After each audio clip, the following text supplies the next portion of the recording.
My mother pinned me against the wall and slapped me across the face. How dare you have feelings for your own cousin? This is incest. I licked the blood from the corner of my lip, stubbornly raising my head. But we aren't related by blood. Just like he wouldn't let me call him cousin from the time he started secondary school. Leo had planned it all along, setting me up to fall into this doomed love affair. Leo never let me call him cousin. His mother married my uncle when he was already in year 9. So strictly speaking, he wasn't actually my cousin. I often thought, if my aunt hadn't passed away from cancer 3 years prior, my uncle wouldn't have been introduced to and married Leo's mother. Leo would never have entered our family, and our paths would never have crossed. My real cousin is Miles. Leo transferred to his school and was in his class. My uncle always told Miles to look out for Leo. Miles would roll his eyes, pout, and stay irritably. He doesn't need looking after. The teachers and classmates all like him. Miles didn't like Leo, calling him a schemer.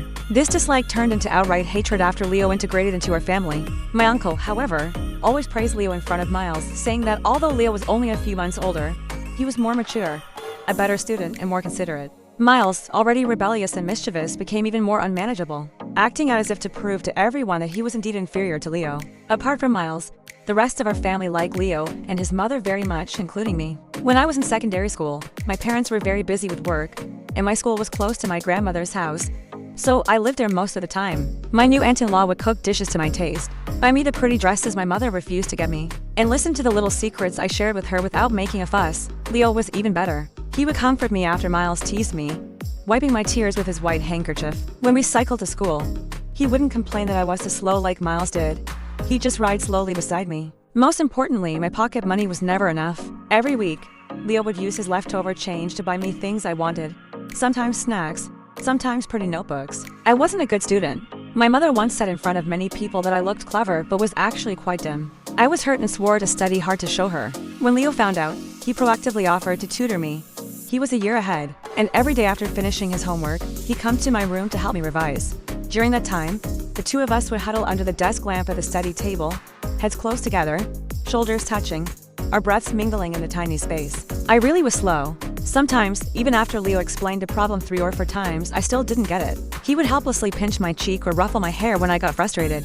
Finally, with Leo's help, I ranked in the top 100 in my year 7 end-of-year exams, having previously always been outside the top 100. When I showed Leo my report card, he was so happy he picked me up. He wasn't very tall or strong back then. I don't know where he found the strength, but he lifted me right off the ground and spun me around. I lost my balance for a moment, and my face almost bumped into his. Leo said, "I knew our Dawn was a clever girl." Leo's words always made my heart bloom with joy. In the second semester of year 9, Leo participated into city-wide math Olympiad and won first place in one. I was immensely proud and boasted to my class that Leo was my cousin. Then, during an evening self-study session, I received the first love letter of my life. But it was from a girl in my class asking me to pass it to Leo that day after school. When the first handed the letter to Leo, his face immediately darkened.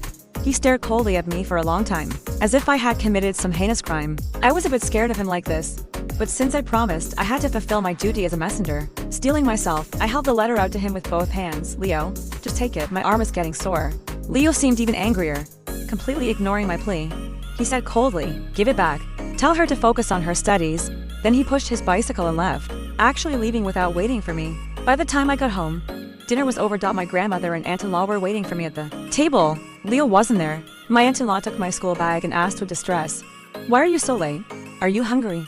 "Not hungry," I replied absent-mindedly, glancing towards Leo's room, not understanding why he was angry. I was just a messenger, not only blamed by him but also having to comfort the heartbroken girl. I was a bit annoyed to Leo was just a blockhead, a bookworm who couldn't tell good from bad. So I secretly swore to myself I, Dawn, would never again do such thankless tasks like delivering letters. The following spring, Leo shot up like bamboo after rain, and his features began to mature. His fair face with its sharp eyebrows and bright eyes became devastatingly handsome. Leo was academically strong, and now he was good-looking too. Girls who liked him sprouted up like mushrooms after rain. Almost every week, some senior or junior girl would come to our class blushing and ask me to help deliver a letter. I finally reached my limit. On the way home from school, I complained to Leo, but he didn't take it seriously and instead teased me. "Isn't this what you brought upon yourself? You're worrying unnecessarily," as the saying goes. I got angry, puffing out my cheeks and glaring at him. "Who's worrying unnecessarily? Leo, you have no conscience. Clearly, it's trouble you've caused." Leo was amused by my expression and laughed. All right, it's me worrying unnecessarily. Don't be angry." I was still unhappy, pouting and muttering, "You can still laugh. It's not you who has to figure out how to reject people." The more I thought about it, the more aggrieved I felt. in all my life. I haven't even received a single love letter myself.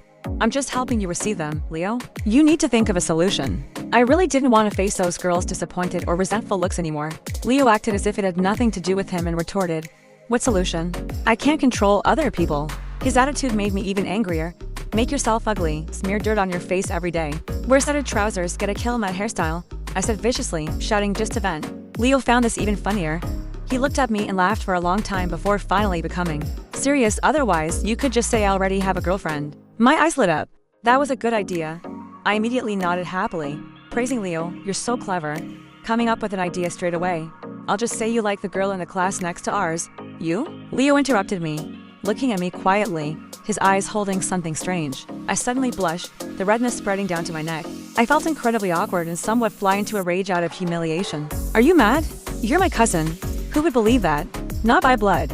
Leo muttered and stopped talking to me. For some reason, even though many girls still asked me after that, I never complained about it to Leo again. Fortunately, Leo soon graduated from secondary school, got into the best sixth form in our city, and was placed in the top stream. Before Leo came along, even my ranking around 100th was considered good in our family. Now, suddenly a phoenix had flown out of the chicken coop, and the whole family celebrated. At Leo's celebration dinner, not only were my parents present, but even my uncle, who had been sent abroad for training, came back.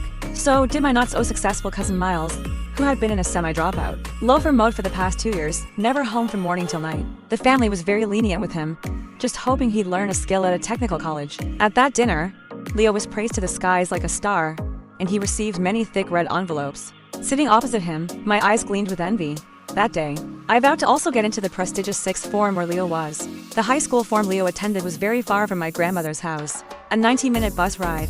But Leo refused to board at school, carrying his heavy backpack back and forth between home and school every day. He often left before dawn and returned under the stars. Seeing Leo looking thin and haggard, I felt sorry and advised him, Leo, wouldn't it be better to board at school? This is too exhausting, and you're wasting so much time on the road.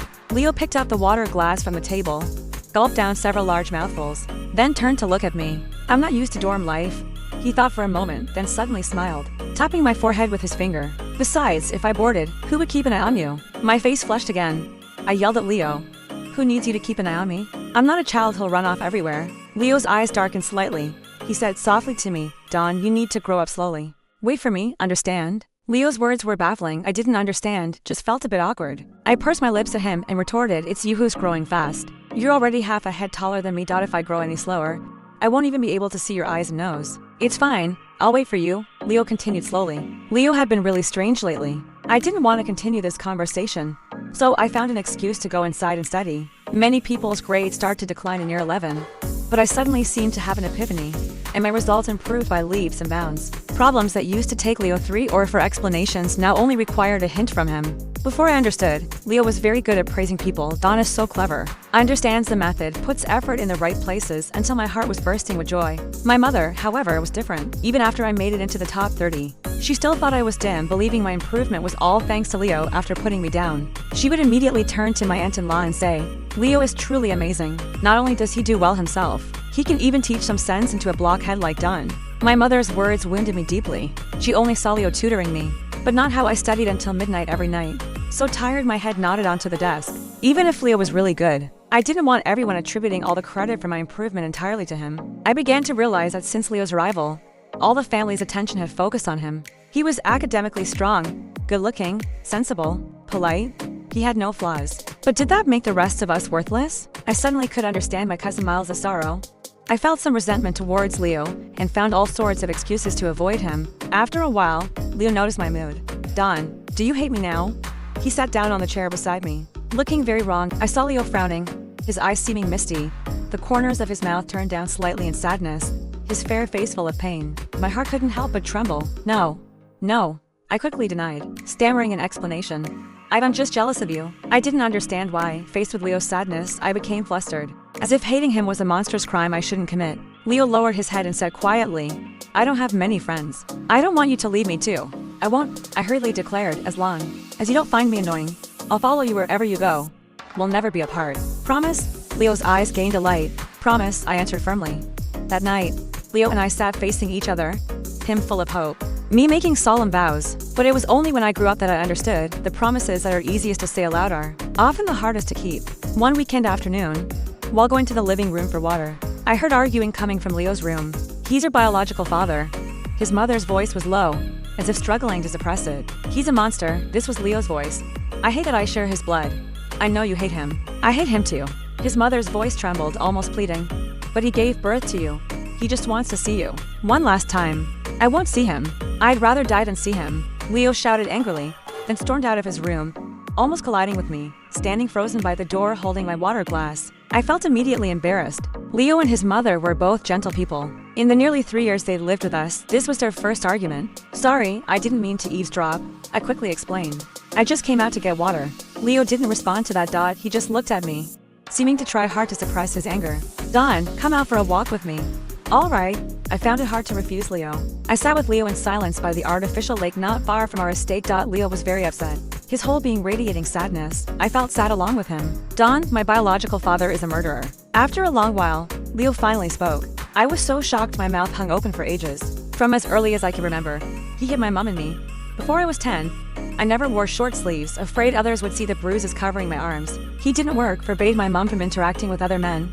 He'd go crazy when he drank, and he drank every day. Leo sank deep into the memory. I saw fear and pain written all over his face. I really wanted to pull him out, drag him away from these terrible memories. Later, he killed my mom's colleague, just because that person gave her a lift home. He went upstairs, got a knife and stabbed the man 7 times in the abdomen. Leo's words sent chills down my spine. I could feel the hairs on my arms standing up. He was sentenced to death. The execution is next week. He wants to see me one last time. Leo murmured, his voice choking slightly. But I don't want to see him. I hate him. I have the same blood as him. I'm afraid I'll become like him. Leo buried his head in his hands, resting on his knees, his thin shoulders shaking with sobs. My heart ached terribly. So someone as gentle as Leo had experienced such unbearable things. I didn't know how to comfort him. I could only gently stroke his back and whisper, Leo, everything is fine now. He's him, and you are you. You could never become like him. Hearing my words, Leo slowly raised his head, his eyes red. But, no buts, you are Leo. The gentle and kind Leo. Your dad is my uncle. I interrupted Leo, speaking with conviction. The following Friday, the City Evening News reported Leo's father's execution in a large article. I hid that day's newspaper and dragged Leo, who had just gotten home, into tutoring me with maths. After that, the matter was never mentioned again, as if like all old stories. It had been sealed away in our memories. As I wished, I was accepted into the high school form where Leo studied. Although I didn't make the top stream, it was considered a miracle in my family. My mother also held a celebration dinner for me, with the same attendees as last time. But my mother said it was all thanks to Leo. Without him, a fool like Dawn would probably still be hovering around 100th place. I suspected my mother held a grudge against me. I had clearly worked so hard, yet in her eyes, I was still nothing. I lowered my head, tears almost dripping into my glass. And, Dawn isn't dim. Leo suddenly responded to my mother. She just didn't know how to study effectively. Before, I only provided some guidance, and her grades improved rapidly. Dawn is the cleverest and most hardworking girl I've ever met. After saying this, Leo picked up a piece of braised fish, my favorite, and put it in my bowl. He nudged my arm gently and said, eat more. High school form coursework is intense. You'll have to rely more on yourself. Eating the fish Leo gave me, I was moved to the brink of tears. Leo shone like a god, instantly dispelling the gloom my mother had cast over me. That dinner changed 2 things. 1, my mother no longer thought I was dim, and 2, Leo no longer had to commute. The high school form was close to my house. My mother, overjoyed, actually decided to put her work on hold temporarily to take care of me and Leo. So, after the summer holidays, I, starting year 12 and Leo, going into year 13, moved from my grandmother's house to my own home. My mother, like a proper housewife, began researching nutritious breakfast and dinner combinations. Something unprecedented in my life. Life in high school form was monotonous but not boring. Both Leo and I buried ourselves in books and practiced papers. I had become wiser, even though he was more outstanding than in secondary school. I didn't dare advertise him as my cousin anymore. Thus, hardly anyone bothered me, and I only occasionally saw pink envelopes in Leo's bin. But I never expected that I, who lived like a ghost, would receive my first pink envelope in the 2nd semester of year 12. The sender was her class monitor. I can still remember the little deer leaping in my heart that day, and the blush on the monitor's face when I got home. I carefully tucked the envelope inside a book. Unexpectedly, Leo found it. Leo's face was gloomy, pinching the letter as if he wanted to crush it. Who wrote it? My secret had been discovered. I was annoyed. None of your business, I said, reaching out to snatch it back. Unexpectedly, Leo raised the letter and took a step back. I lost my balance and fell against his chest. I was startled. Looking up, I met Leo's damp eyes. He was no longer angry. Looking down at me, who was still leaning against his chest, he asked slowly, I'm just curious, which boy has taken a liking to our Don? I quickly steadied myself and snatched the letter back from his hand, feeling somewhat shy. It's our class monitor. I didn't expect it either. I thought for a moment, still deciding to share my secret with Leo. Alright, got it? Leo interrupted me, suddenly seeming to lose interest. It's good to be liked. After saying that, he turned and walked out of my bedroom, leaving me bewildered. But you said you were curious. During Monday morning's self-study session, the monitor was called out. I was distracted, wondering how I should respond to him when he returned. Influenced by Leo, I had only ever felt a twinge of envy when other girls received love letters. I had never really thought about what it felt like to like someone. It seemed my entire secondary school life consisted only of studying. I didn't know if I liked the monitor, but I clearly knew I definitely couldn't agree to be with him. The long self-study session finally ended. During the break, the monitor and our form teacher walked in together. He returned to his seat with a grim face. My eyes followed him until he sat down, but he didn't look at me. The form teacher coughed and the classroom immediately quieted down. I have an announcement. The teacher adjusted his glasses. There are less than 500 days until your levels. Do you still have the mind for romance? I was startled and instinctively turned to look at the monitor sitting behind and to my right. He finally looked at me, but his eyes were full of resentment. I felt at a loss and turned back to look at the teacher. His nostrils were flared with anger. He raised his voice and shouted, "How many times have I told you your task now is to study? Put away all those at 6s and 7s thoughts. There will be plenty of time for that later." The teacher's words drilled into my ears one by one, stinging so much I wanted to bury my head in my desk. That day finally ended amidst my dazed state and the monitor's venomous looks. I wanted to explain it wasn't me who told, but the monitor didn't give me a chance and assigned me to clean the classroom alone. As I was arranging the desks and chairs, Leo walked in. Without a word, he silently helped take the chairs down from the desks and put them back in place. I was also holding my breath and ignored him. After everything was tidied up, Leo went to my seat to get my school bag for me. I snatched it back and walked out without looking back. Leo followed, locked the door, caught up and grabbed my arm. "Don, don't be angry. I did it for your own good. I was afraid he'd distract you from your studies." Hearing this, my anger flared up. I said in a fit of pique, "So what if he distracts me? What's it to you? Who asked you to sneak tell the teacher? Do you really think you're my cousin?" Thinking about how my first experience of being liked had ended in such misunderstanding, and now I faced potential retaliation from the monitor, I trembled with anger, and hurtful words inadvertently spilled out. Leo was stunned for a moment. "Sorry?"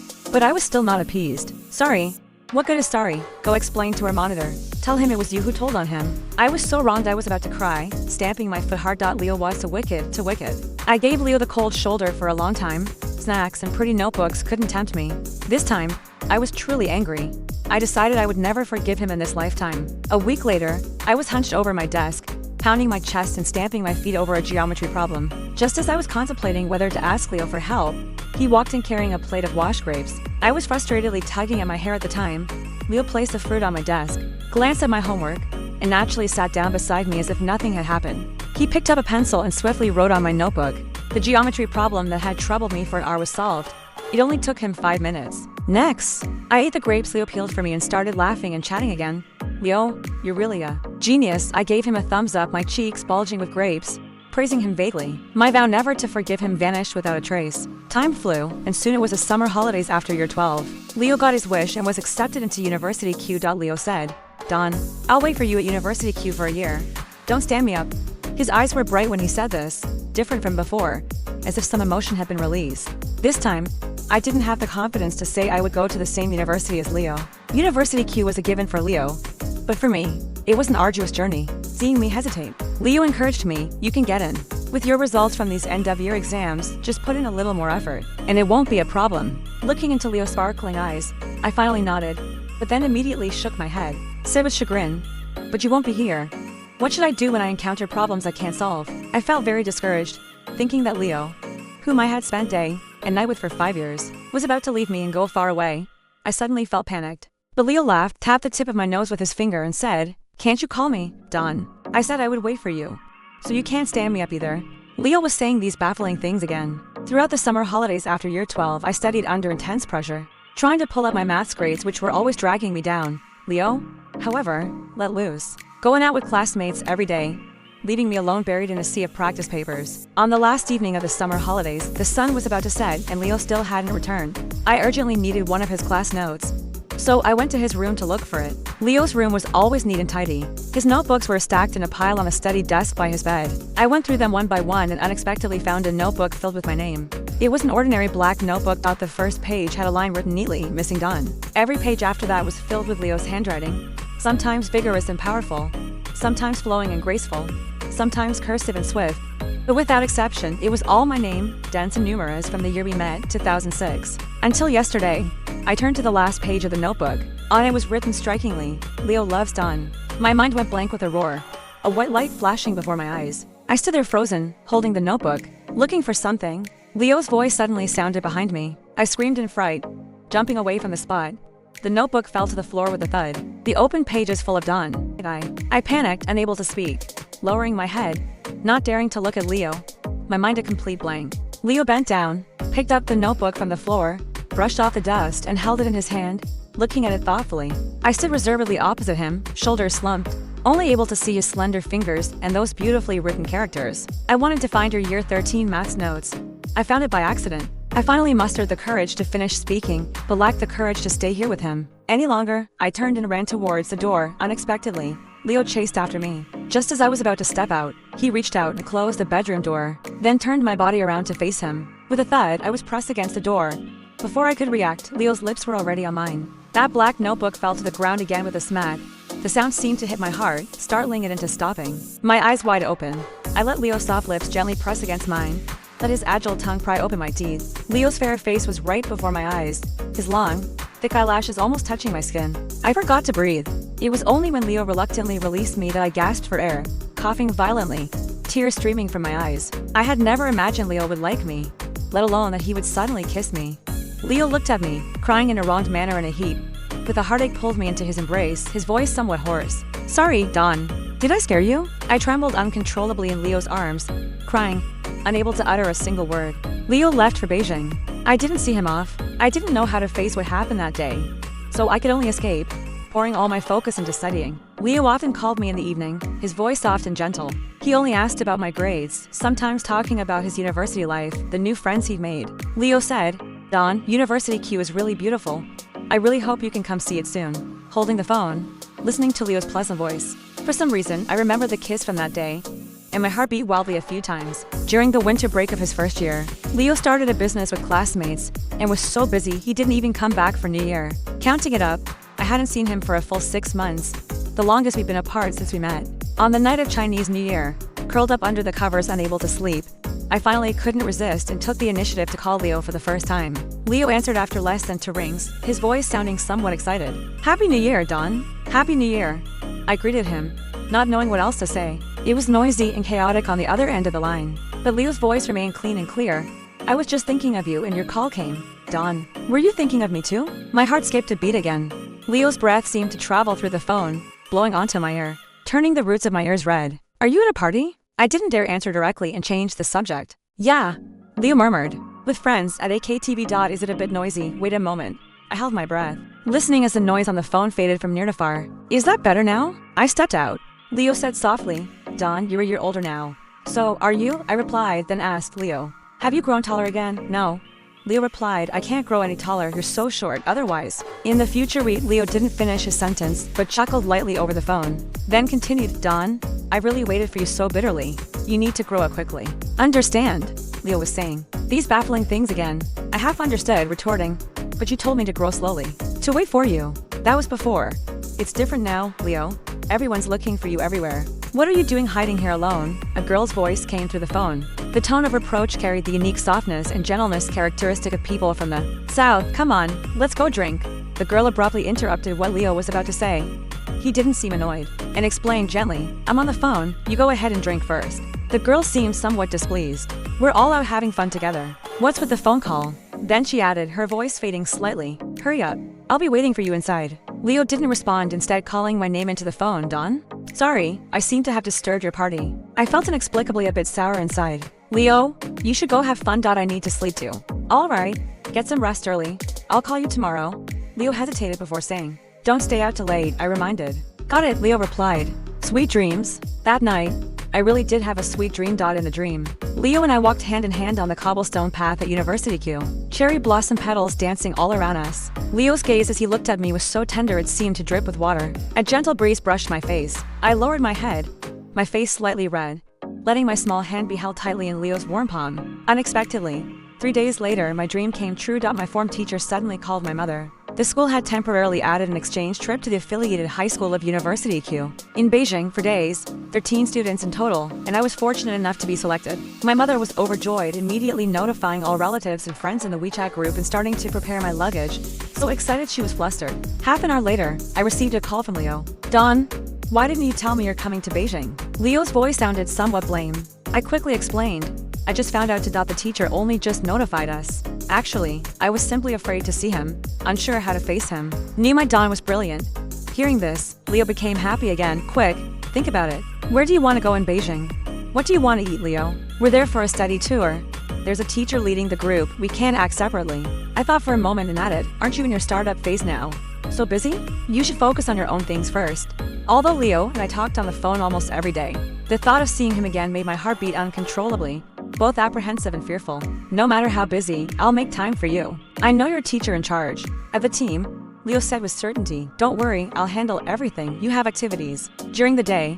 I'll take you out in the evenings." Leo called my mother. Unsurprisingly, she delightedly entrusted me entirely to him. So, on the first afternoon after we finished touring the school, as the group was noisily gathering at the gate preparing to return to the hotel, Leo appeared at the entrance of the University Q affiliated high school. He was tall and thin, waving at us from a distance against the light. Watching Leo stride quickly towards me, I felt somewhat dizzy. The restless heart in my chest was beating so hard I could barely breathe. Leo approached me, naturally reached out his right hand, placed it on my shoulder and drew me towards him. But his gaze was on the teacher in charge. "Teacher, I'll take Dawn with me now. I'll treat you to a meal when I'm back in the summer." Teacher, the leader, clearly liked Leo very much, her eyes smiling into crescents. All right. You to go ahead. Just remember to have Dawn here by 8:30 every morning to gather." "Definitely," Leo assured her, then said goodbye to the teacher and led me away in the opposite direction. Low exclamations came from behind us. "So Leo is Dawn's brother," someone said. I secretly worry, afraid that after today, I would have no peace again. Take on again the duty of messenger. Leo led me to a white Japanese car parked around the corner. Leo pressed the key, and the car lights flashed. "Get in." Leo opened the passenger door, smiling as he looked at me. I obediently got in the car, watching Leo skillfully fasten his seatbelt, start the car, and set off. My mouth hanging open in surprise. "Leo, when did you learn to drive? And whose car is this?" Leo glanced at me, then continued watching the road. "Fasten your seatbelt." I obediently pulled the seatbelt over and fastened it, still curiously looking around the car's interior. It was as clean and tidy as Leo's room. My gaze finally settled on Leo's hands holding the steering wheel. His fingers were fair and slender, with distinct knuckles, flexible and free as he turned the wheel. Very nice to look at. Seeing my curiosity, Leo replied, "I got my driver's license last summer holiday. I borrowed this car specifically to chauffeur you around." He finished speaking, glanced at me, reached out with a warm finger, and gently pinched my cheek. "Haven't seen you for half a year. You've grown up." Leo's action made me feel restrained again. I blushed, shrunk my neck, and curled up in the passenger seat without speaking. "Dawn, are you a turtle hiding in its shell?" Seeing my reaction, Leo chuckled teasingly. I ignored him, turned my head to look out the window, pretending to enjoy the scenery to cover up my pounding heart. However, Leo was absolutely right. I really was a turtle hiding in its shell. My subsequent actions would prove this point thoroughly. I couldn't face my mother's gaze, couldn't face the fact that Leo and I were cousins. I was as timid as a mouse. Even though I knew in my heart that I liked him, I still didn't dare take a step forward in our relationship. When things went smoothly, I passively accepted. When faced with difficulties, I retreated and avoided, retreating step by step in defeat. Leo drove the car into the University Q car park. "Get out," Leo said. "Today, I'll first take you to tour your future university." Leo spoke with such certainty, as if I had already taken my levels and got into University Q without a doubt. I dawdled, unwilling to get out of the car, because Leo had already opened the passenger door for me and was extending his beautiful hand towards me. I pretended not to see it and tried to escape past him, but he grabbed me. Leo held my small hand tightly and pulled me out of the car. He was in a very good mood, pursing his lips, trying hard to hold back a laugh. "Dawn, haven't I already kissed you? Why are you still so shy?" As he pulled me out of the car, Leo whispered softly in my ear, deliberately blowing his breath onto my ear. I felt as if struck by an electric current, a tingling sensation spreading from my palm to the soles of my feet, then to the top of my head, making me blush as if my hair was standing on end. "Leo, you are my cousin," I said angrily. I had said this to Leo countless times before, only now understanding that I was actually saying it to myself. Leo was finally amused by my expression. He didn't take my anger seriously at all, leaned over, almost pressing me against the car door, brought his face close to mine, and also emphasized, "Not by blood." His face was only an eyelash away from mine, making me mistakenly think he was going to kiss me again. Fortunately, after speaking, he took my hand and urged, "Let's go. It gets dark quickly." I didn't hear a single word Leo said after that, only secretly rejoiced and secretly lost. I followed Leo out of the car park, touring his faculty, laboratories, teaching buildings, student canteen. Leo held my hand the whole time, walking on a narrow path paved with cobblestones. I remembered my beautiful dream, only missing the spring cherry blossoms. It's wonderful. I thought. The sky gradually darkened. Seeing I was a bit tired, Leo ended his tour guide duties and wanted to take me to Gwangju for Peking duck. Hearing the words Peking duck, I revived, hopping and skipping, letting Leo lead me towards the car park. Unexpectedly, we ran into Leo's classmate, Vivian, on the way. Leo. Vivian waved at us from afar. She was very tall, with regular features and delicate makeup. As she swayed closer, Leo introduced her to me. "This is Vivian, my business partner, responsible for image design." Then, pointing at me, he said to Vivian, "Dawn." Vivian extended her right hand to me. Her voice had the softness characteristic of Southerners but didn't sound friendly. "You're Leo's sister?" I withdrew my hand, which was still held in Leo's palm, and awkwardly shook hers, making a sound from my throat. "HMM." Hearing my reply, Vivian smiled satisfiedly, curling her lips. "Since we've met, let me do the honors as your host and treat your sister to a meal. Shall we?" She looked at Leo, then at me. "All right, Dawn." This senior named Vivian was overly familiar, making me very uncomfortable. I just wanted to have a quiet Peking duck meal with Leo alone. I wanted to refuse but didn't know how. "No." Leo grabbed my hand. "Sorry, Vivian. Dawn is shy around strangers. We won't join you." Leo's reply held little warmth. After a moment's thought, he squeezed my hand firmly and added, "Dawn is my girlfriend." Hearing this, Vivian's face immediately darkened. Her delicate makeup couldn't cover up her anger. "Leo? What nonsense are you talking? She's a high school form student." Vivian looked me up and down, her gaze finally settling on the words X City No. One high school on the front of my jacket. She stared hard at these 5 characters, as if they were to blame for her anger. This jacket was custom made by our school to make us look unified during the exchange visit. I never expected it would cause a pretty girl to become angry now. I was at a loss by Vivian's anger, and the 3 words girlfriend from Leo. Leo spoke again. "She'll be your junior soon. Vivian, I told you before, I have a girlfriend named Dawn." Leo's tone when speaking to Vivian was somewhat impatient. When he looked at me, silent beside him, it softened again. "You must be starving. It's half an hour to the nearest Gwangju from here.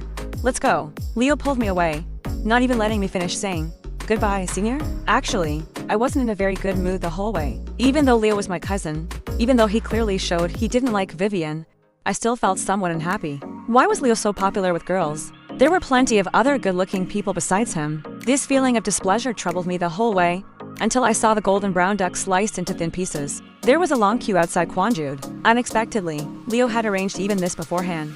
The senior who helped Leo queue looked at me with a knowing expression and pestered us to eat together, but was finally scared off by Leo's pretend kick.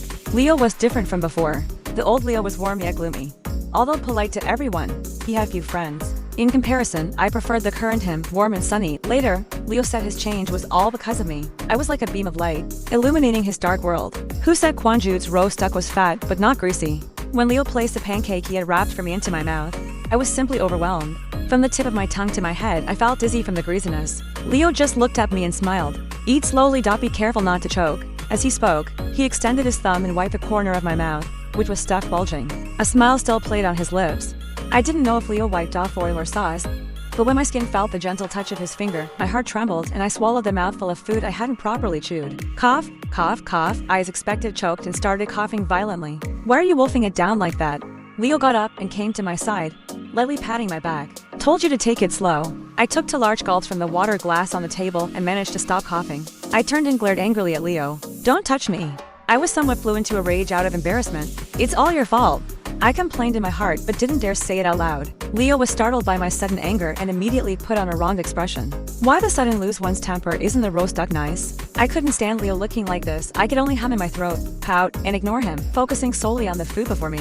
By the time we came out of Gwangju, I was satisfied, stroking my round belly, and looked at Leo beside me. "Leo, I don't think I saw you eat much. Just watching you was enough, a feast for the eyes." Leo said seriously. I was momentarily speechless. It was my fault for asking him. After half a year apart, not only had Leo grown taller, but his skills of flirting had also improved by leaps and bounds. Leo wanted to take me to visit Yandaxi Street, but I refused. I asked Leo to take me back to the hotel. I didn't want my weak heart to be constantly startled by his every word and action. I needed to go back and calm down, sort out these complicated thoughts. Leo had booked a hotel for me near his university. He accompanied me back to my room, checked the windows and door, and only then felt assured to leave. After showering and lying on the bed, staring at the plain white ceiling, I seriously thought about everything from meeting Leo till now. I still can't figure it out why he would like me. Although I wasn't bad looking, I didn't have a single feminine quality. That was my mother's evaluation of me. I glanced at my flat chest, and the image of the senior Vivian's hot figure surfaced in my mind, making me even more discouraged. I pulled the quilt over my head, annoyedly buried my face in the pillow, and forced myself to stop thinking. Tired from the day, unconsciously fell asleep. It was only when faint light came through the gap in the curtains, and I heard Leo knocking, that I woke up. With messy, fluffy hair, sleepy eyes, and yawning, I went to open the door for Leo. Outside, Leo had changed into a short coat, added a gray checkered scarf for himself, and wore casual shoes. He looked refreshingly clean and handsome enough to take one's breath away, rubbing my eyes dimly. I said, "So early, Leo." Then I turned and went back into the room, heading for the bathroom to wash up. Leo closed the door, placed the breakfast he bought on the room's table, grabbed my hand, turned me to face him, and reached his hands towards my chest. I was so shocked my eyes widened and my mind sobered instantly. "Pervert," I exclaimed, taking a step back in fright, avoiding Leo's hands, quickly covering my non-existent chest. "Your pajama button is undone," Leo said slowly. "If you don't want me to have improper thoughts about you so early in the morning, button it up quickly." Hearing Leo's words, I quickly looked down at my pajamas. Indeed, the top two buttons were separated from their buttonholes, and my not so well-developed chest wash-off hidden and half exposed within the open gap. I was so embarrassed I wanted to faint on the spot. I felt my head roaring and quickly hugged my change of clothes and hid in the bathroom. Looking at my face in the bathroom mirror, red as guangongs, I annoyedly stamped my foot. "Don, are you an idiot? Can you stop doing embarrassing things?" By the time I finished washing up and dawdled out of the bathroom, Leo had already laid out all the breakfast and was looking at his phone. I awkwardly coughed, but Leo acted as if nothing had happened, glanced at me, and said, "Come over quickly and eat. I promised your teacher I'd get you to the gathering point on time. Don't be late." The calmer Leo was, the more frantic I felt, but I could only suppress my annoyance, harden my scalp, and go over to eat breakfast. That day, on the way to dropping me off, I mustered my courage and said, "Leo, don't come to pick me up today. I want to stay with the teacher and my classmates." Leo didn't respond to me, just focused on driving. "Leo, did you hear me? Don't come to pick me up." I raised my volume, leaning slightly towards Leo, shouting, "No." Leo still has that look of never stopping until shocking everyone with words. I was lost heart again, continuing to shrink in the passenger seat. What's the big deal? Could anything more awkward than this morning happen? I thought resentfully. However, the truth was, there really could be. And the day's activity involved student representatives from both schools exchanging learning experiences. Everyone chatted happily, forgetting the time. By the time we came out, it was already 5 p.m. Leo had been waiting at the entrance long ago. Seeing Leo, I realized I was already famished and begged him to take me for lamb spine hot pot. But halfway through the meal, it suddenly started thundering and pouring. "Rain outside?" asked Leo in surprise. "It's winter. Does Beijing have thunderstorms instead of snow in winter?" Leo turned to look at the restaurant window being washed by the rain, worried. "Estimate once the rain stops, it will freeze. Tomorrow will be very cold." I rested my chin on my hands, imitating Leo's worried expression looking at the window. "How do we get back later?" Neither of us brought an umbrella. The rain was so heavy that even with Leo shielding me the whole way, I was drenched from my shoes to my hair. By the time I got into the car, I was shaking all over. Leo turned the heater to the maximum, opened the glove compartment, found a towel, and started carefully drying my hair. "You keep a towel in your car too?" I was shivering all over from the cold but still asked curiously. Leo leaned over, glanced down at me, and said, "This towel is for wiping fog off the windows." "For wiping the car." I pushed Leo's hand away. "I don't want it. It's too dirty." I pouted. "This guy actually used a cloth for wiping the car on my hair." Leo ignored my action, directly stuffed the towel into my hand, and said, "I'll drive back to the hotel quickly. You dry yourself, or you'll catch a cold." I symbolically wiped a few times, then disdainfully threw the towel aside, turning to look at Leo. He had shielded me the whole way, and was even more soaked than me. Rainwater dripped directly from his hair into his coat. Seeing Leo's lips pale from the cold, I felt distressed. I should have listened to him and gone to a restaurant near the hotel for Jiangmian. I hesitated, picked up the discarded towel, and gently wiped Leo's hair ends, letting the water soak into the towel, while muttering complaints. "What kind of damn weather is this? So cold and still raining." Hearing this, Leo vacated his right hand from the steering wheel, grabbed mine, squeezed it in his palm, then placed it back on my leg. "Don, you'll distract me like this. Just take care of yourself. We'll be at the hotel soon." Leo didn't turn to look at me, concentrating fully on the road ahead. I had to listen to him, clutching the towel, staring blankly at the swaying windscreen wipers. By the time we returned to my hotel room, the rain outside had turned into snowflakes drifting down. I complaining this dreadful weather, urging Leo to take off his coat while going to the bathroom to get a towel. But Leo paid no attention, just pushed me into the bathroom, saying gently, Go take a shower quickly. I'm fine, just don't you catch a cold. I listened to Leo, threw my wet clothes into the sink, and took a comfortable hot shower. The moment I turned off the shower, I realized I had forgotten to bring my change of clothes inside. Thinking of Leo still outside, embarrassment instantly spread through me. I dried myself, staring helplessly at the pile of wet clothes when Leo's knocking sounded. I instinctively covered my chest, my heart jumping to my throat. What? I asked loudly, bluffing. Got your clothes ready for you. Leo said calmly, open the door a bit and I'll hand them in. I stared at the bathroom's glass door for a long time, finally opening a crack, hardening my scalp, and taking the clothes handed in.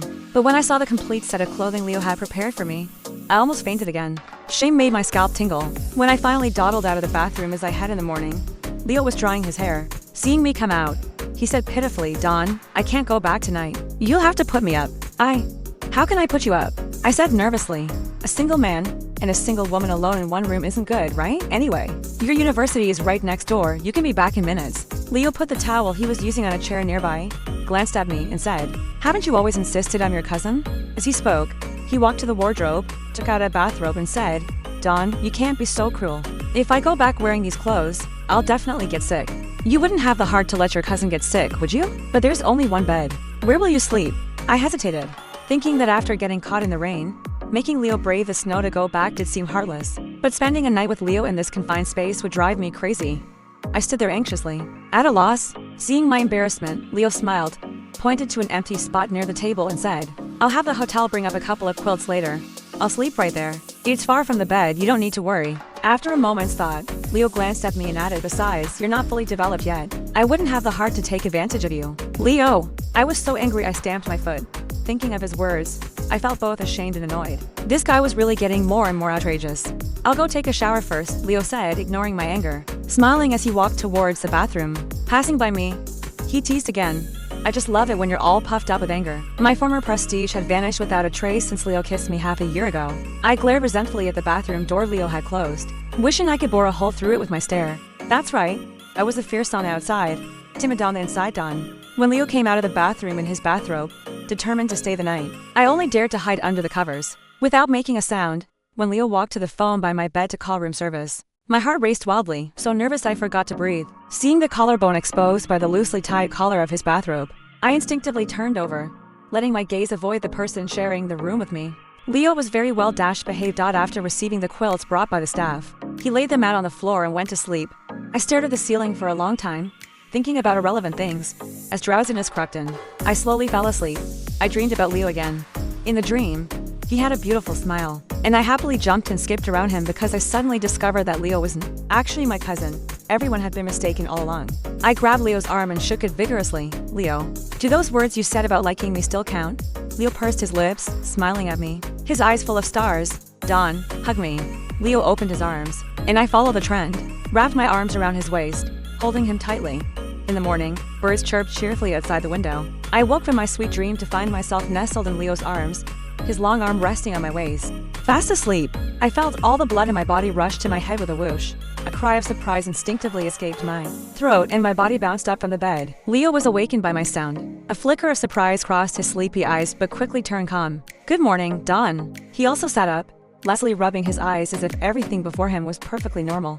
I was completely annoyed. Seeing Leo sitting up, I quickly scrambled off the bed. Not caring that my feet were on the cold floor, looking down at Leo from above, start shouting, Leo? You jerk! Dawn, you were calling my name in your sleep. That's why I came over. Leo, making excuses for being absent-minded, continued rubbing his eyes, then lifted his right hand to massage his arm. You don't look heavy. But why are you so sick when asleep? My arm's gone numb from you lying on it. Leo was about to drive me crazy. I rubbed my already messy hair, so upset that I'm almost crying. Leo, do you know what we're doing? We're cousins. Hearing this, Leo moved closer to the edge of the bed, nearer to me, looked up at me, his eyes finally becoming serious. Dawn, you know I like you, not the way a brother likes a sister, but the way a man likes a woman. Leo paused, his eyes fixed on me, searching for something on my face, then continued. I am determined to have you, Dawn. Last night, we didn't do anything, but those things you're thinking about, we will do them sooner or later. Leo spoke calmly, his tone slow and gentle, but the words that reached my ears made me feel cold and afraid. For some reason, my eyes stung and tears rolled down. Leo, you can't treat me like this, I said, feeling wronged. Seeing me cry, Leo pulled me towards him, conforming to the trend, pressing me down onto the bed. Before I could react, he had already leaned down and kissed my lips. Unlike last time, Leo's kiss this time was lingering and domineering, his breathing gradually becoming ragged. "Leo?" I stammered, struggling beneath him. Leo lifted his head, his eyes misty. "Don, I know you like me to be brave, alright? Otherwise, it's too hard for me alone." After saying this, Leo lowered his head and kissed me again, his words still lingered in my ear, flowing into my heart. "Be brave, alright? Don, be a little braver. He's so good." I slowly closed my eyes, letting tears slide down from the corners. No longer resisting Leo's invasion. I knew I could have been furious after Leo kissed me last time. I also knew that before coming to Beijing, I could have told my mother that Leo had improper thoughts about me, and that I needed to stay away from him. And last night, I could have forced him to go back or made him get another room. I didn't do any of that. Only because I like Leo too. Leo stared at me and asked solemnly, "Promise me, will you be my girlfriend first?" I didn't make a sound, just nodded seriously. Leo leaned down and gently pecked my forehead, tender and affectionate. Leo stroked my blushing little face and said affectionately in my ear, "Don, leave all the troublesome things to me. You just focus on liking me in front of such a Leo." I obediently forgot all my troubles and just wandered along with his thoughts. Leo told me he liked me, and I liked him. That was enough. The 4-day, 3-night exchange study finally ended. Leo and I secretly embraced in a corner of the airport. I was reluctant to leave, crying tears streaming down my face. Leo wiped the tears from my cheeks, smiling as he tapped my nose. "Cry baby, go back and study hard. Remember to come find me after the summer holidays." I buried my face in Leo's chest, refusing to look up, feeling for the first time that I absolutely had to get into university queue. After saying goodbye to Leo, I boarded the plane with my classmates. Sure enough, a girl came up to me and asked, "Don, is Leo your cousin? How come we never heard you mention it before?" I awkwardly pulled at the corner of my mouth. "I thought you all knew." But I was grumbling in my heart. Of course I didn't dare say.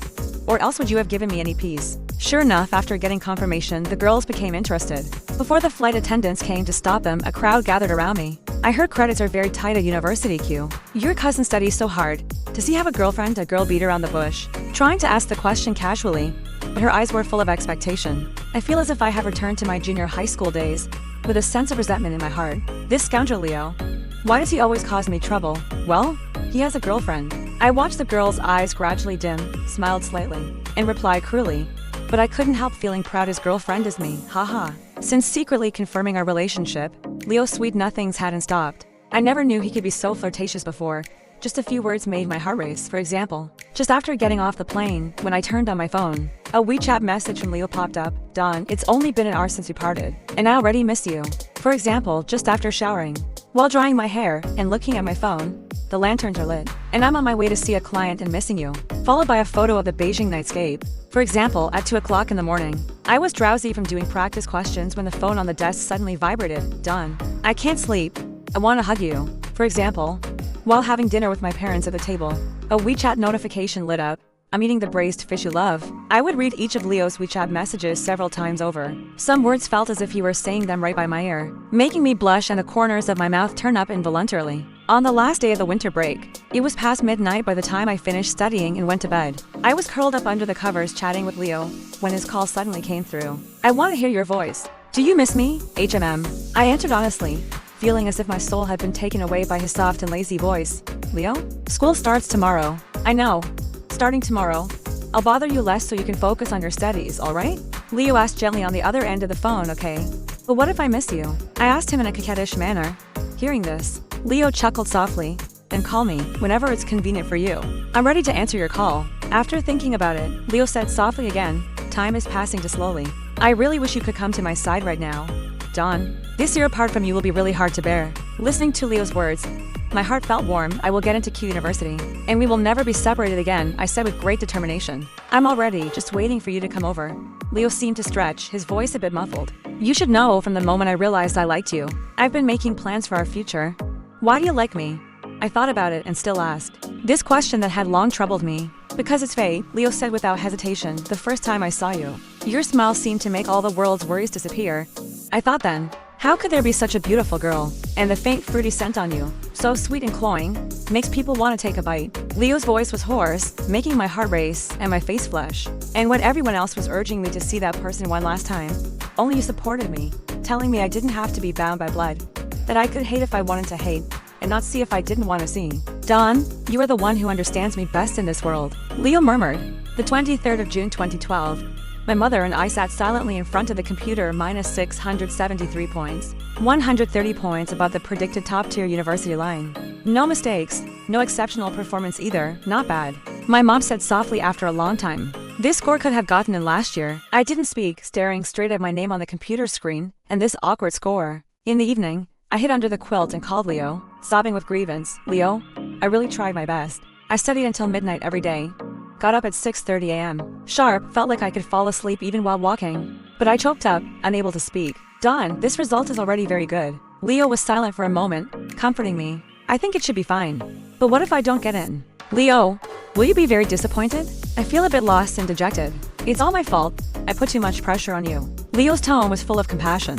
Dawn, this result is truly very good. Even if you can't get into University Q, there are many other good universities in Beijing, aren't there? I wiped away my tears, sobbing in a muffled voice. But I only want to be with you. We definitely will be. Leo said firmly and resolutely. If you can't get into University Q with this score, who can? Leo continued to comfort me gently after saying that. He became playful and grinning again. Dawn, it's been over 4 months since we last saw each other. How much do you miss me? I don't miss you at all. Leo diverted my attention a bit, and my mood improved considerably. So I complained to him. You didn't even come back during the summer holidays. I'm starting to forget what you look like. Hey, you're being too heartless, Leo said bluffingly. I've carved your image deeply into my mind, especially when you puff up like a frog. Leo, I shouted angrily, you're the frog. That's disgusting. Leo's hearty laughter came from the other end of the phone. This annoying guy was laughing more and more these days. My heart lifted with his laughter, momentarily forgetting my worries. Actually, University Q had always been Leo's dream university. Knowing my own limitations, I had never dared to aspire to it before. The university I liked was University N in Shanghai, and I wanted to study journalism. It was only because of Leo that I changed my direction. As Leo expected, my score exceeded University Q's admission line by 3 points. My mom happily broke her usual pattern, kissed my face over and over, constantly praising me for being an outstanding child who had brought her honor. I was happy too. I ran into my bedroom and secretly called Leo, unable to contain my excitement, shouting excitedly on the phone, Leo, I got in. Actually got in. Knew my Dawn was the best, Leo encouraged me as before. The words spoken are gentle and mysterious as a reward. Dawn, look outside your bedroom window. Hearing this, I had a premonition and nearly jumped up. Leo, you didn't come back, did you? I ran to the window, joyfully, pressed against it and looked down. Leo was standing there, phone in one hand, waving at me with the other. He was wearing a simple white short-sleeved t-shirt, his short hair flying in the summer breeze. His whole body bathed in golden sunlight, incredibly handsome, come down quickly. Leo's warm, pleasant voice rang out, making me want to cry. I practically flew downstairs, not even bothering to answer my mother when she asked where I was going. Once downstairs, I threw myself into Leo's arms. You're so bad. Why didn't you tell me you were coming back? I rubbed around in Leo's arms, wiping a few tears that had welled up from excitement onto his t-shirt, and acted coquettishly towards him. Leo's large hand gently stroked my back, laughing. Silly girl, to surprise you. I didn't want to leave Leo's chest, nestling there, looking up at him. Leo, aren't you very busy now? How did you find the time? It's all right. The company isn't just me. Leo reached into my hair, gently ruffling it. Haven't seen you for half a year. Your hair has grown longer. Dawn, promise me you'll stay by my side from now on. We'll never be apart again, all right? All right? I answered without hesitation, my voice sweet. Leo, after starting university, I want to grow my hair long. Will you like that? I'll like you no matter how you look, Leo chuckled lowly regarding me going to Beijing. Leo was more determined than anyone. He had done so much to be with me, things I only came to know and understand many years later. But by the time I understood, it was already too late. Leo had told me more than once that he wanted us to be together forever, and I had promised him more than once that I would stay by his side, never to part. However, those sweet times and those solemn vows abruptly vanished after my mother discovered our relationship. That afternoon, when I reluctantly parted with Leo and returned home, upon opening the door, I saw my mother sitting on the living room sofa, have a gloomy face for the first time. I had a woman's intuition. Mom, I'm back. I called her cautiously and headed towards my bedroom. Where have you been? My mother's voice wasn't loud, but it was icy cold, sending a shiver down my spine. I went to discuss filling out the volunteer forms with classmates. I lied, my voice trembling. Dawn, my mother screamed, suddenly standing up.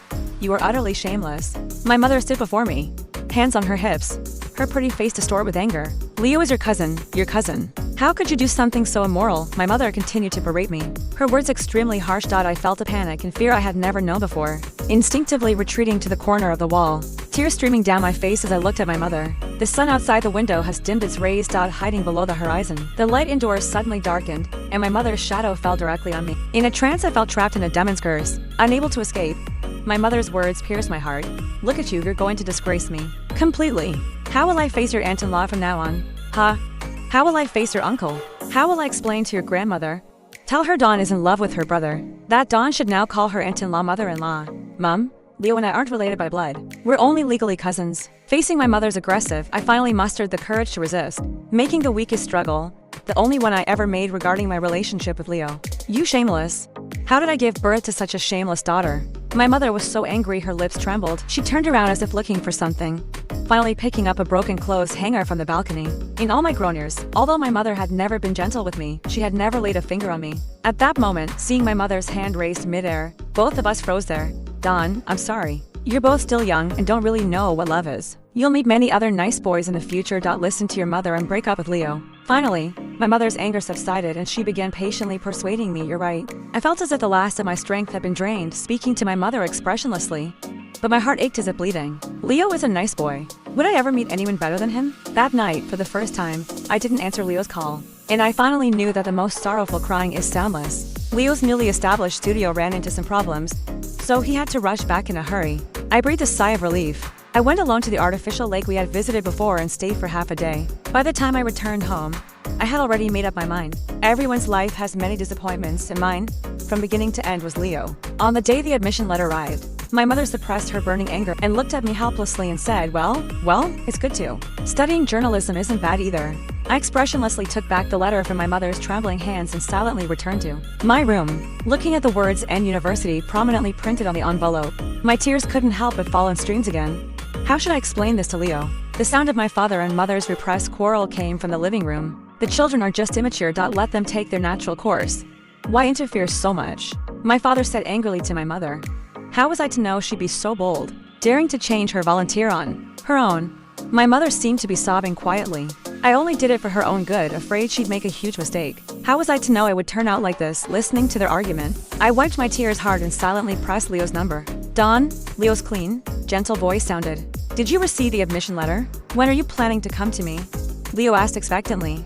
I didn't apply to university Q. I'm planning to go to Shanghai. Time seemed to stop abruptly. I remained silent, waiting for the death sentence. You're deliberately teasing me, right? Leo's breathing became hurried. When I didn't answer for a long time, he asked quietly, why? I could hear anger, grievance, and endless disappointment in Leo's voice. At that moment, I desperately wished I hadn't gotten into university Q at all. That I was still that academic underachiever ranked outside the top 100 in secondary school. Chagrin and heartache have turned into deep hatred.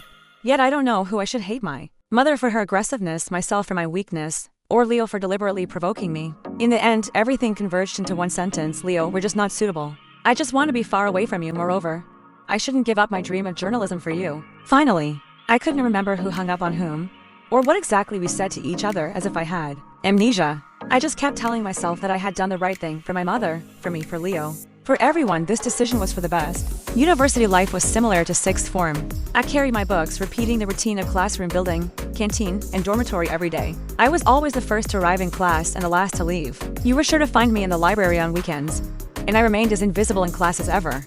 But university life was also somewhat different from sixth form. I grew my hair long, moved away from home, and gained 3 noisy yet warm-hearted roommates. I liked my roommates because they, like all girls their age, embraced the transition from the boring of sixth form to the excitement of university. They were lively, free, and full of aspiration for everything. I, on the other hand, was the opposite. My world had turned from colorful to gloomy. I was rigid, dull, and monotonous day after day. They were always chirping away, discussing hairstyles, clothes, boys, and the perverted college director. I was genuinely grateful to them for filling the last blank in my life. They liked me, too, because I didn't talk much, making me a good listener, and because I won many scholarships. I always brought all sorts of snacks back to the dorm. Chloe was the most outgoing of the 3 and the nicest to me. She would often, when the others were out, plop her chubby little hand on my textbook. Dawn, can you stop reading? It's such a waste. Not to squander your youth. Let's go to the drama club. They're rehearsing Romeo and Juliet. Lately, I heard the guy playing Romeo is super handsome. Looking at Chloe's greasy little mouth, just finished eating fried chicken, and her starry eyes, I couldn't help but laugh. I'm not going, you go with the others. Whenever this happened, Chloe's eyes would become melancholic and resentful, picking up a snack for comfort. She would mumble to me, aren't you and I the only ones without boyfriends? Those two, who value lovers over friends, spend every free moment glued to their boyfriends. They have no time for me. I would smile and advise her. Then you should find a boyfriend quickly too. No. Chloe would wave her hands in fright. Men are all big, unreliable fellows. I'd rather keep you company. Sometimes, unable to withstand Chloe's pestering persistently, I would accompany her around campus. Chloe loved all the lively places like ice cream shops and various clubs. She had a cheerful personality, most of the time. I would quietly listen to her talk about her life in sixth form, her hobbies and interests, and the boys she used to like. Sometimes, Chloe would also ask me, Dawn, have you been through something? I always feel you're terribly gloomy. I would smile and shake my head. Then you've become dull from studying too much. Chloe would say with certainty that I chose to accept that. Actually, everyone who got into this university must have studied like crazy during their secondary school years, me included. And Chloe too. But how many people encountered someone like Leo? During the summer break of my first year, my mother called urging me to come home, casually letting slip the latest news about Leo. Your aunt-in-law says Leo probably has a girlfriend now. Hearing my mother's words, I responded mild. I understood my mother's intention. Over the past 6 months, she had tried every method to make me give up, though her approaches were always so deliberate. Actually, Leo and I weren't completely out of touch. In the dead of night, I would also open my phone and look at the messages Leo sent me. Dawn, I saw someone today whose the back view looked just like you, but their smile wasn't as nice as yours. Actually, I rarely smiled anymore. Look, this is the hot pot place we ate at last time you were in Beijing. That day we even got caught in the heavy rain, yes? The next day we confirmed our relationship. It hadn't even been a year. How could it feel like we've been through the sea turns into mulberry fields and vice versa? Dawn, I've been really tired lately.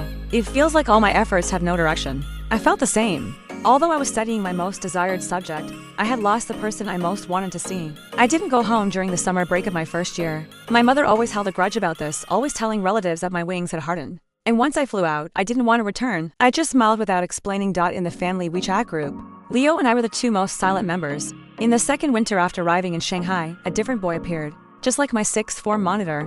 He inexplicably took a liking to me. Dawn, there's a North American film recently released that's supposed to be good. Let's go watch it together. Chris looked at me, his eyes full of expectation. Chloe was strongly encouraging from the side. Good. Dawn loves watching movies the most. The movie Chris and I watched was The Hunger Games. I myself didn't understand why I had agreed to his invitation. Maybe it was because of my mother's comment that Leo probably has a girlfriend. Or maybe I really wanted to move on from the past. Coming out of the cinema, I asked Chris, do you think they will end up together? Will people who've been through life and death together ultimately still part ways? Chris didn't have bright eyes when he looked at me.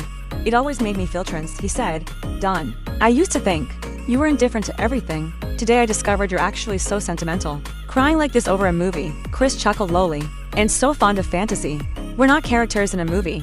Our lives are ordinary and smooth. Chris was laughing, but I always felt his words were incredibly cold and hard. Where was I sentimental? I just missed my Leo. After that day, I never accepted Chris's invitations again. He asked me why on WeChat, and I inexplicably replied, I just want to focus on my studies. After sending the text, I cried, Leo, what are you doing? Is Beijing cold? Chris was very angry. He said, Dawn, you're such a hypocrite. Even if you don't accept me, at least make up a believable excuse. I didn't reply to him, just silently turned off my phone.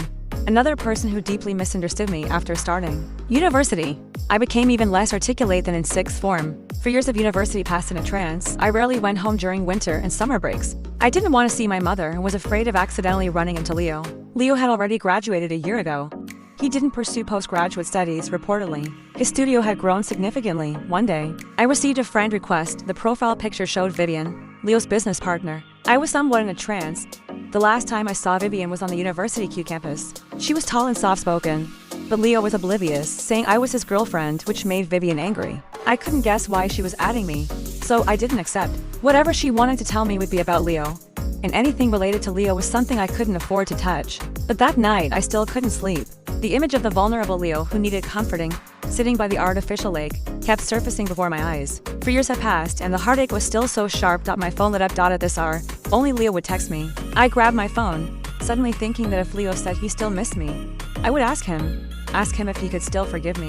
The WeChat message was indeed from Leo, but it was an ambiguous photo of him and Vivian. In the photo, Leo's cheeks were flushed, his eyes dazed, leaning against Vivian's arms. A few buttons of his shirt were undone, vaguely revealing his handsome collarbone and firm chest. After 4 years, he still hadn't gained weight. His outline is more cold and handsome. The tenderness in his eyes familiar yet strange. Following the photo was a message. So what if you had a beautiful 5 years? I'm the one who's been by his side these past 4 years. He's so good, you really don't deserve him. Clutching my phone, I sobbed make a sound, waking my 3 already asleep roommates.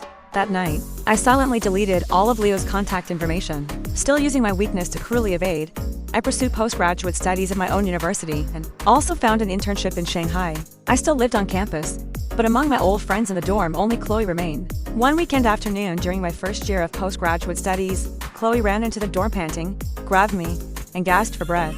Sue, there's someone outside looking for you. It's a guy. I looked up from my book, glanced at a sweating Chloe, got up and poured her a glass of water. Speak slowly. My friends were pitifully few. Watching Chloe gulu drain the water, I asked again, who is it? Don't know. Chloe caught her breath.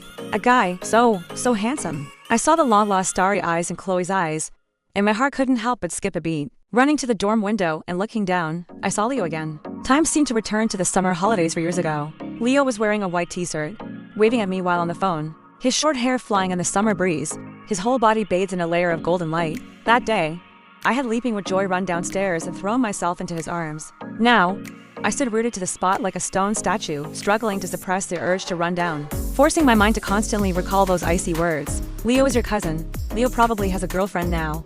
He's so good. You don't deserve him. The scorching sunlight gradually dissipated, the afterglow spilled in front of the bed. I sat on the dorm bed, hugging my knees, burying my face between them. Chloe leaned against the window. Don, he's still there. The afterglow also gradually faded, darkness enveloping the entire room. Chloe turned on the light and glanced out the window again. Don, he's gone. Leo was gone. My phone lit up. It was a text message from an unfamiliar number. Don, I'm really tired. Take care. The words on the phone grew increasingly blurry until I could no longer see them clearly. I threw myself into Chloe's arms and cried, lost of voice. Chloe, I've lost him. This time, I've really lost him. Leo completely disappeared from my life. Even my mother no longer deliberately mentioned him when calling me. I started trying to accept others. I attended all the blind dates arranged by classmates and colleagues, met various boys, but subconsciously searched for traces of Leo in them. But who could be like him? No one's car was as clean and tidy as Leo's. No one's hands were as slender and beautiful as his. No one said my name with the warm affection he did, so light yet deeply penetrating. A few months later, I tried dating a boy. He was clean-cut, gentle, and considerate. I thought I might be able to like him, right? But after being together for a while, when he tried to touch me, I scared fled far away, crying uncontrollably. It would get better later, I secretly comforted myself.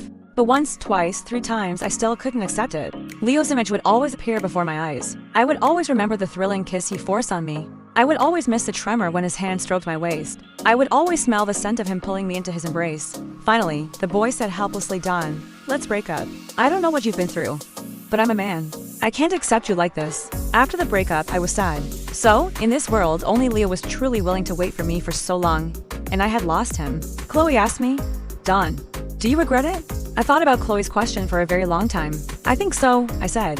In the winter when I was 25, my cousin was getting engaged. I had no excuse to refuse anymore and had to fly home to attend his engagement dinner.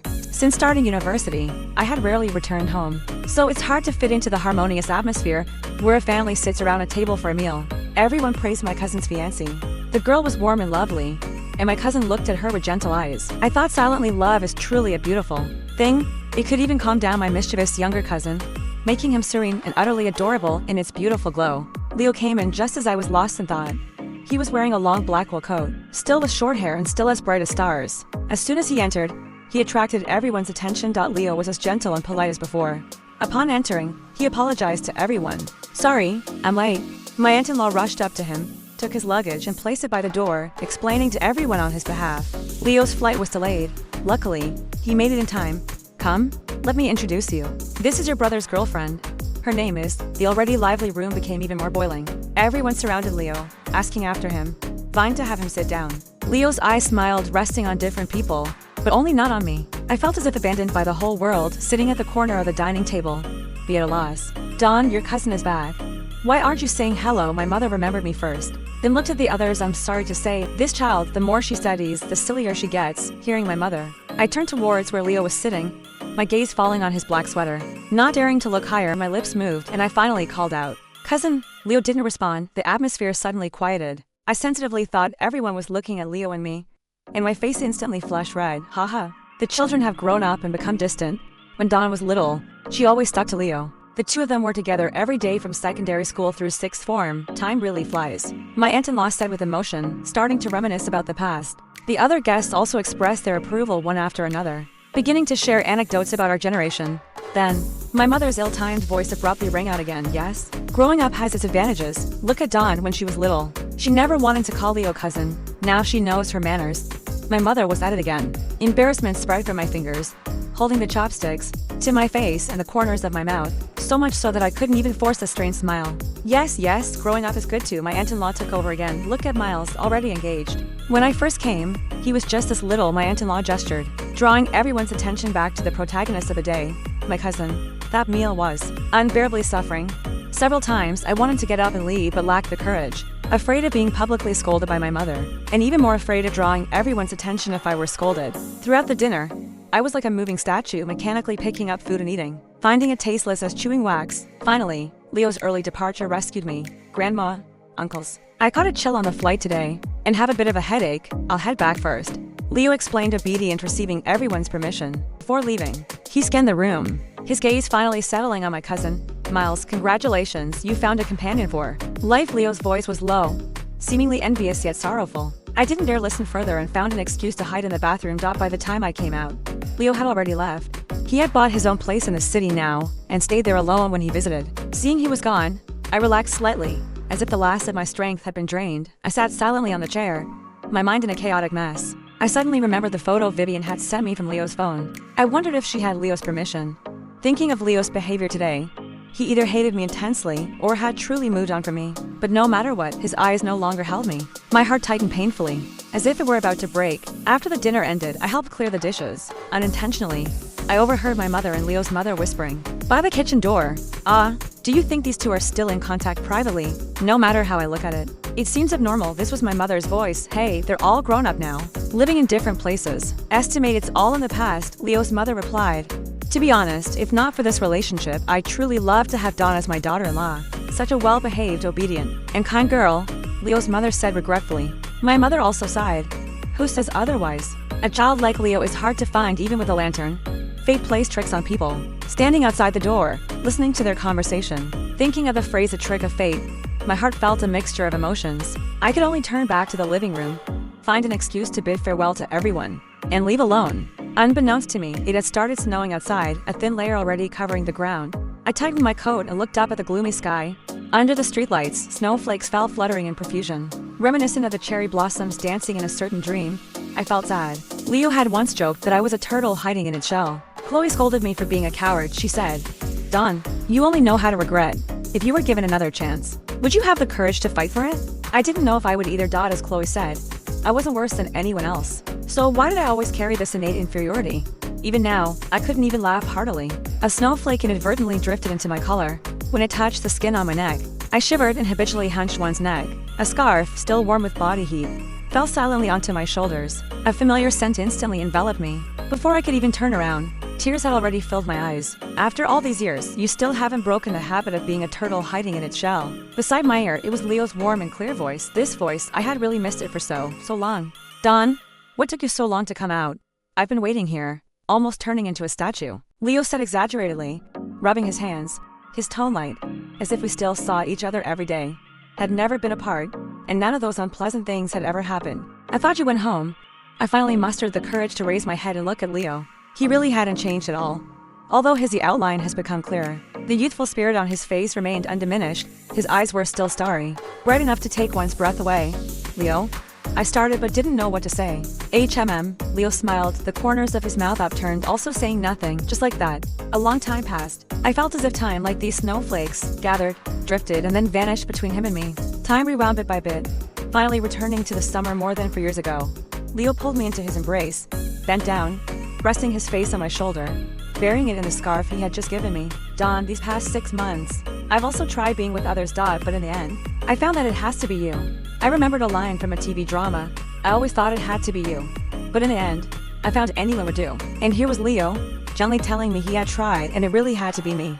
Though there were 3,000 weak waters, I only take 1 scoop to drink. Leo said firmly, in this life, I am fixated on you. How could I not? Before I could say the word yes, my lips were blocked up by Leo's. His lips were soft and cool but became scorching hot the moment they touched mine. This kiss was greedy and lingering, as if trying to make up for all the previous shortcomings. Leo's hand tightened around my waist, overbearingly wanting to press me into his body. I don't know how much time passed before Leo finally reluctantly moved his lips from mine. But the hand holding mine refused to let go. He lowered his head, his nose tip against mine, breathing at almost the same level as me. His voice hoarse. No more escaping. I lowered my head, breathing hurried, not knowing how to answer him. Seeing that I didn't speak, Leo's kiss became unrestrained again, unlike just now. This time, he was more rude and domineering. His lips and tongue are soft, gentle, and dexterous, crushing my consciousness. Not willing to leave even when my eyes grew dazed, and I was about to suffocate. Leo gently pecked my lips. Don, say you love me. His voice is magnetic, with an irresistible charm that disoriented my last bit of sanity. Tell me you don't dare escape anymore. Just as Leo was about to press forward again, I finally mustered my courage. Leo, I love you. I won't escape. I reached out both hands, wrapped them around Leo's neck, and actively leaned into him. That night, I went back to Leo's place with him. Leo's room was as clean and tidy as all the places he had lived before. The difference was that on the bedside table in the master bedroom, there was a photo frame with a picture of him and me, taken by his classmate during my visit to Beijing in his first year of university. In the photo, I was dressed in a bulky way but smiled charmingly. Leo looked at me with a doting expression and smiled slightly too. I stared blankly at a photo, lost in Leo's affectionate gaze, with 1,000 thoughts swirling in my mind. Thankfully, Leo ultimately hadn't given up on me, and I had finally mustered my courage. If I had really missed him, I probably would never have smiled so joyfully again in this lifetime. While I was lost in thought, Leo embraced me from behind. He had just showered, his hair still wet, and he rubbed it against me. Don, it's been really hard to persevere all these years. I relied on looking at your photos to ease the longing. I was still sitting on the edge of the bed. I turned to face Leo, cupped his face with both hands and asked, Leo, have you ever hated me? No. Leo thought for a long time, his wet hair sticking to his face, adding a touch of softness. But I was very angry. Why did you suddenly ignore me? A trace of sentimentality flashed in Leo's eyes. Didn't we agree on the phone that day?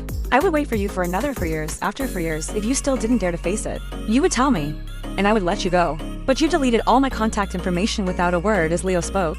He seemed to recall my behavior back then, becoming somewhat angry. He sat half on the bed, staring at me melancholic and resentful. Why were you so cruel to me? I remember the entire content of my phone call with Leo on the day I received the admission letter. All these years, I had self-righteously closed the floodgates of memory, always thinking that if I didn't recall Leo's efforts, I wouldn't feel guilty. And if I didn't remember his goodness, I could let go. However, everything was more profound than I imagined. Love and affection were already engraved in my bones, probably impossible to forget in this lifetime. I thought about what Leo said calmly on the phone that day. Don, why did I start a business from my first year of university, spending almost all my spare time on proposals, revising proposals, facing those difficult clients? Because I wanted financial independence and had made the worst case plans. If they didn't agree to us being together, I could still support you through university myself, at least ensuring you had no financial worries. Leo said, Don, for your arrival in Beijing, I rented an apartment near the school, decorated in advance the way you would like. I fantasized every day about waking up and having you by my side. Leo also said, I studied and worked hard, thinking that after graduation, I could settle my household registration in Beijing. That way, legally, we wouldn't have a cousin relationship anymore. It would make you more comfortable and leave those who opposed us with nothing to say. Don, I did so much. Couldn't you feel any of it? Why did you so easily decide to distance yourself from me? Just because of what your aunt said. Under Leo's gaze, I sank into deep memory, guilt welling up in my heart. I'm sorry, Leo. It's not that I didn't see or appreciate what you did before.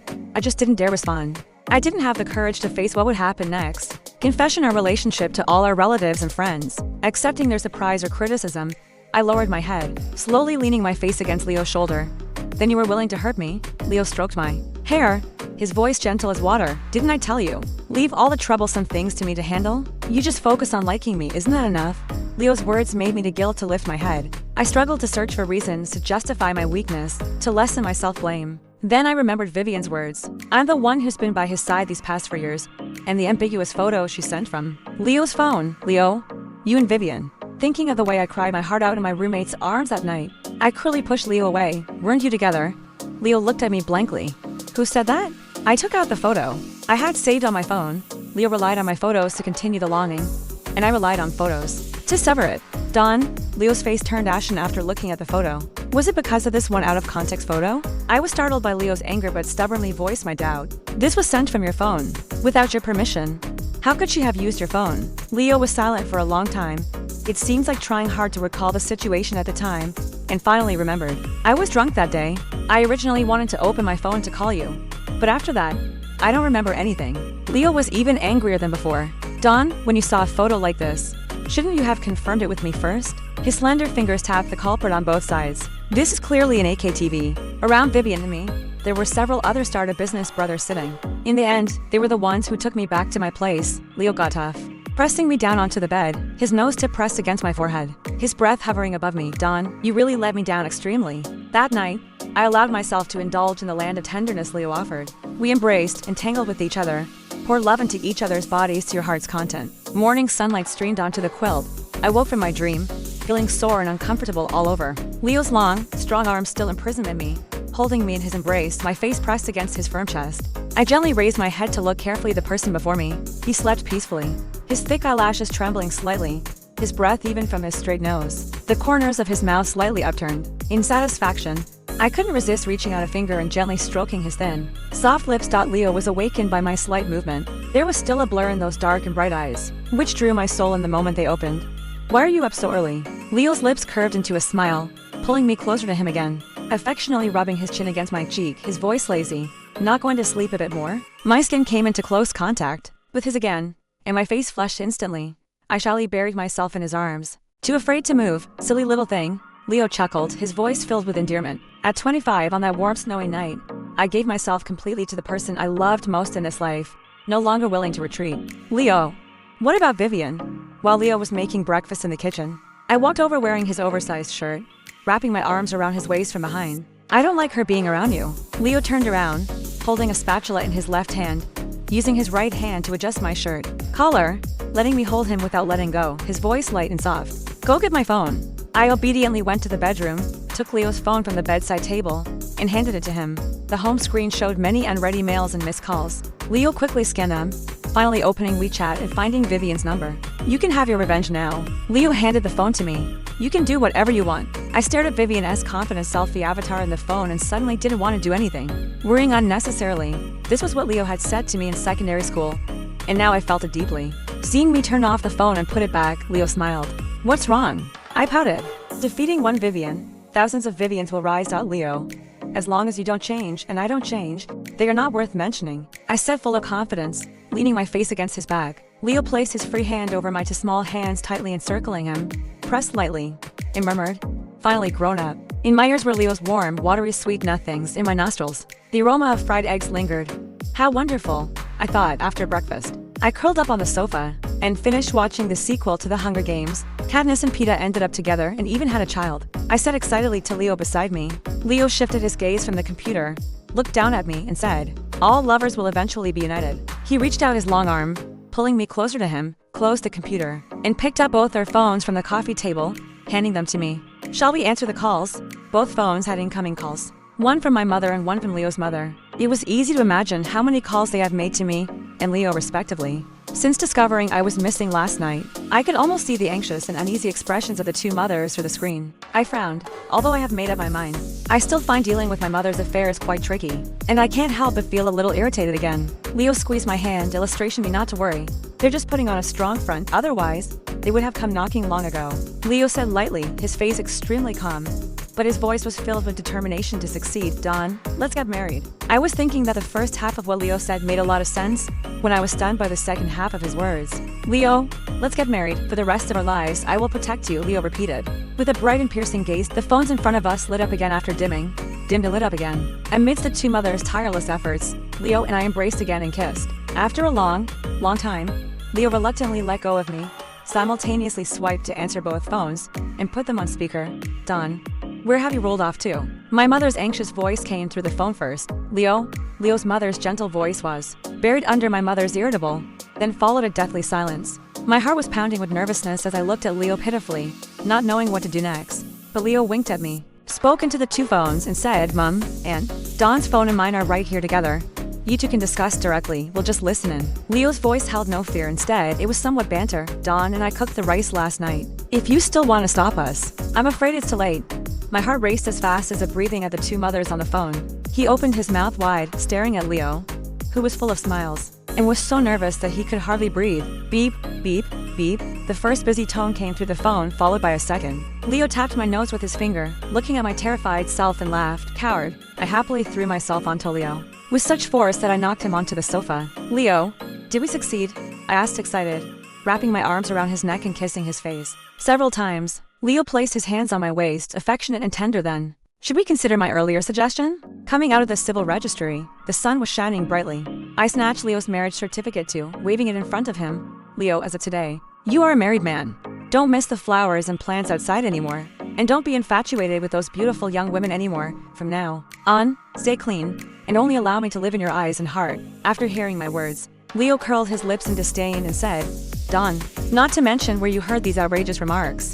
First think about whether they are appropriate to use on me. After saying this, a soft, gentle kiss landed on my forehead. Sealed. He naively tapped me on the forehead. It says here, Don belongs to Leo. Sunlight spread across Leo's handsome face, warm. My heart, too, was warmed by the sunlight streaming in.